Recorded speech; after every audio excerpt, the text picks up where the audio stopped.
Welcome to the Epoint post tutorials. Today, I'm going to share how our no sale function works.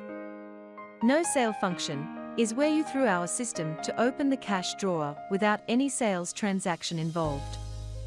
In some reason, you may want to organize your bank note or exchange for bigger note to smaller. How to get here? You may refer back my previous tutorial. Since the function not often to use, we normally map inside the Manager function page. Click Manager function button. Hit the No Sale function. Cash drawer is open. We also can print out the audit sheet for cashier to write in what's the reason and for what purpose. We do capture in our audit trail with timestamp as well.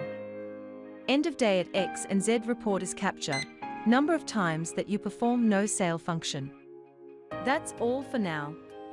Be sure to check out with others tutorials. Remember to like, share and following us in Facebook.